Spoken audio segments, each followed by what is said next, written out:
the Beauty Dish. Today it is time for a new edition of Lust versus Must.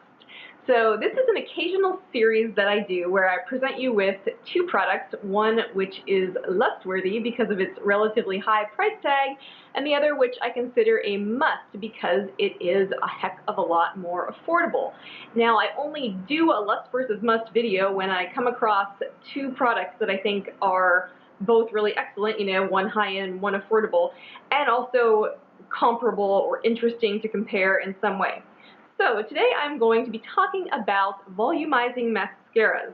One is the kind of classic drugstore standby, one of the all-time favorite volumizing mascaras, and it is the L'Oreal Voluminous, the classic one in the nice matte gray tube.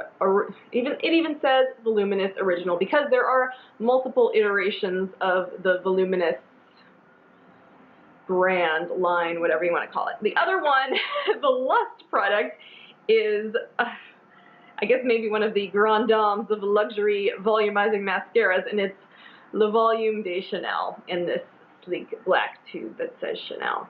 So I think I am going to talk about the Lust first, the Chanel. I think Le Volume de Chanel is a fabulous volumizing mascara, and if you were wondering, I'm wearing it on this eye right here, and I will get up close at the end. So why is this so great? It creates volume, no doubt about it. I do have pretty sparse, short, fine lashes. I'm usually going for length, but I've sort of taken a little dip into the volumizing side of the mascara world, and this was part of that dip. So this was kind of a risk product for me. One, probably primarily, I mean, aside from the price, that's always a risk, spending this much on a mascara, but because it's a rubber bristle brush, a rubber brush, and here it is. So it's been well documented on my channel that I'm not a great fan of rubber bristle brushes. I can easily say with no reservations that this is the best rubber bristle brush I've tried, the only one that I can truly say I love it, and I'm happy to use this rubber bristle brush. The only one I can say that about. And here's why. As you can see, the little spiky things are pretty short, so they don't come out very far, and a lot of the time with rubber bristle brushes, you're just stabbing your sensitive eyelid skin, maybe even your eyes. They're not that fun to use. They can be a bit of a torture device. So this one, because those bristles are so short, it's not torturous. I can get down to the roots of my lashes, right down there, really like dig it in, wiggle it in, which is what you want to do to build some definition at the base of your lashes, and it doesn't hurt. It doesn't hurt at all, and I think it's amazing. Just the fact that Chanel did that really impressed me. As for the actual effect of the mascara, it definitely gives me volume. I think it gives me more volume than anything I've tried. I've not tried every volumizing mascara, but you know, I've tried a good amount of mascaras, probably more than the average lady. So it gives me great volume. My gripe with it would be that it doesn't give me all that much length, okay? It doesn't promise length, so fine. So here are its other good qualities. It layers so well with other mascaras. So you can go in with this to build some volume, give yourself some volume, create more lashes, it seems, and then go in with a lengthening mascara and, you know, kind of just starting from the middle of your lash and building some length onto it. The other awesome thing about Le Volume de Chanel is that it's really easy to layer with. It is a wetter formula, and I will say the brush holds a lot of product, and that's just something you have to, you know, learn to be accustomed to and work with. You can dab some of it off, but that's not always necessary, I find, with this. You'll get a lot of product on your lash, but you can work with it. You can work with it almost endlessly. I never run into that point where it's like, oh my god, it's hard, and I've got all these clumps, and it's a big mess. That doesn't really happen. I've layered 3 coats of this stuff, or I've layered it with other mascaras, and I'm still all good. If you keep going and going too long, eventually things might flake off, especially if you use your little lash comb, which I do find that I always need to go in with a lash comb just to separate or get rid of any clumps and make everything look completely perfect. So at the end of the day, it has some minor drawbacks, but it really does what it promises, and it gives a ton of volume, and I love the fact that it's so easy to build and it never gets dry and hard and crusty. So, since I found a volumizing mascara that I thought was definitely lust-worthy, I thought it would be really fun to compare it to an affordable drugstore option. And I've tried other volumizing mascaras. I considered getting one that I've used before, one of the Maybellines that did have a rubber brush that was closer to the Chanel. But I decided to go with the tried and true classic that, you know, it's very successful, it's been around for years, and there are loads and loads of positive reviews and favorites lists with this mascara. And as you can see, it's, whoa, I got a lot of product. I got a lot of product on the brush. I don't know what happened there. It must have been sitting in a funny angle or something. It's usually not this covered with product, but as you can see, this is a natural bristle brush, not rubber. It's not natural, it's, you know, one of the traditional mascara wands that's not rubber.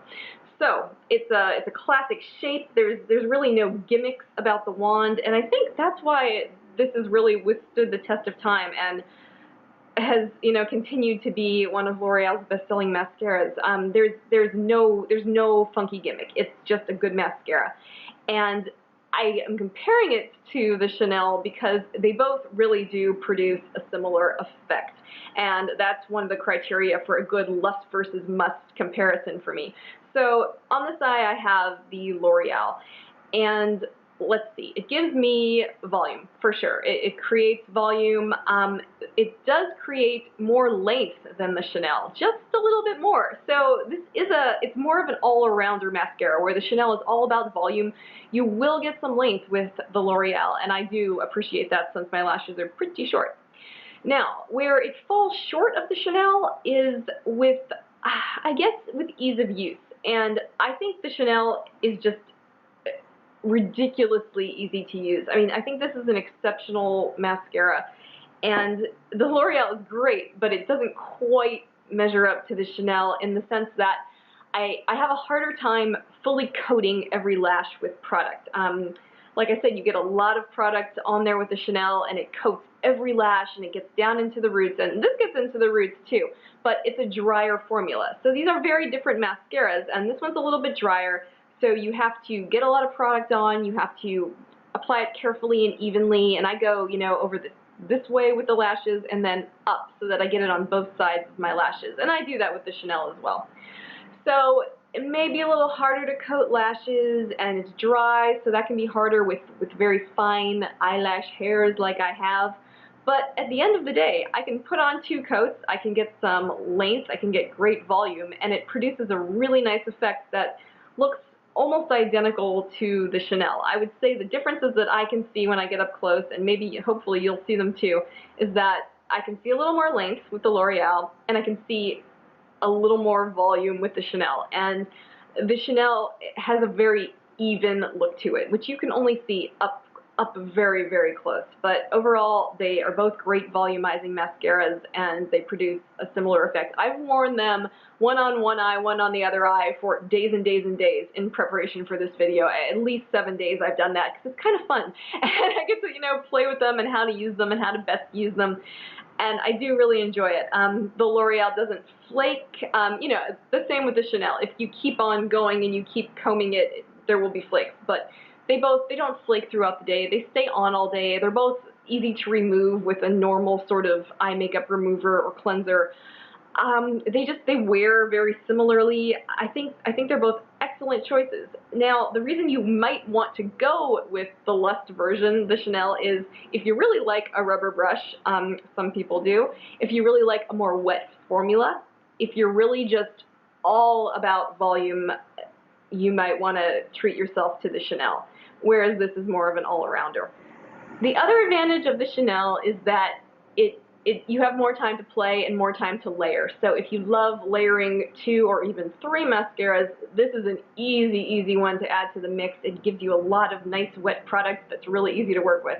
This one I can easily put on 2 coats, but it definitely gets to a state where it dries and you are done and you need to be done. I can layer it with a lengthening mascara, and I've done that, and that's kind of fun because you get length and then you can get more length, and it's a nice one to play with as well. But there are reasons to go with the Lust product, and if you don't have the cabbage or if you just don't want to spend that much for a mascara for any reason, this is a fabulous alternative. It really does deserve its, sort of place as a drugstore all-star, and I think they're both great.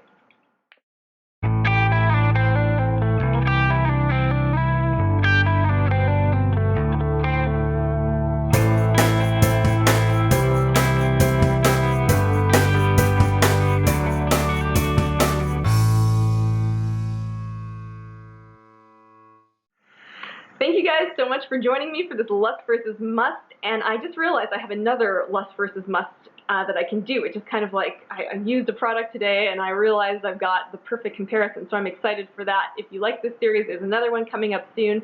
The next video I do should be a fragrance review, so hopefully you will tune in for that. Please subscribe and follow me on Instagram and give this video a thumbs up. I really appreciate your time. Thank you so much for watching, and have a wonderful day.